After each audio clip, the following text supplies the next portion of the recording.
desperately. Peter Barnes, thank you very much indeed, sir. Appreciate it. All right, Stuart. Today's job report showed a giant leap in unemployment for teen workers, but older workers have been doing much better this year, surprisingly so. Listen to this. People 55 or older took 2 out of 3 of all the new jobs created in the first 2 months of this year. 400,000 new jobs created. 65% of those new jobs went to 55 and older workers. Now, that's a stunning statistic. Joining the company from Charleston is James Martin. He's with 60plus.org. Jim, I got to say, we were all really taken by surprise at that number. Can you imagine it? 2 out of 3 of the people who got the new jobs in America were 55 and older. That's your group.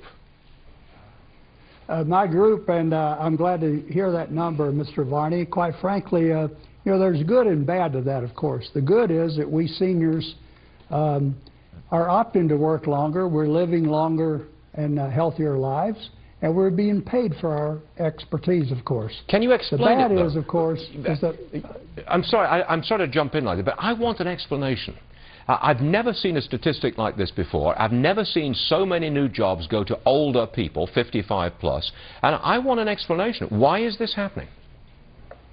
Well, quite frankly, the bad part is a lot of those seniors do not have the option to go ahead and live their golden years in retirement. Their savings have been depleted by this administration. The economic policies have just wreaked havoc with those seniors. And quite frankly, they've had to re-enter the workforce. They've been forced back into the workforce, I guess is the best way to put it. So you're saying that they've got no choice. They're the ones who are motivated more than, say, younger workers to get out there and take a job, any job, no matter what the job is. Your guys, they're motivated. That's what you're saying.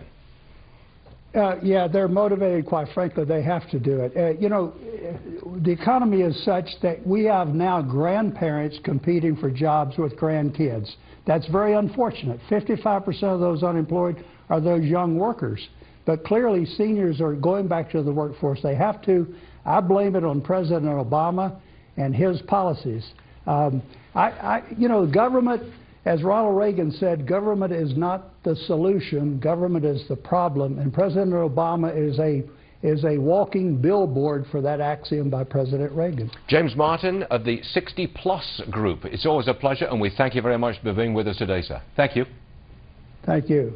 Can I just toss this out for a second? Have you ever heard of this before? It makes perfect sense.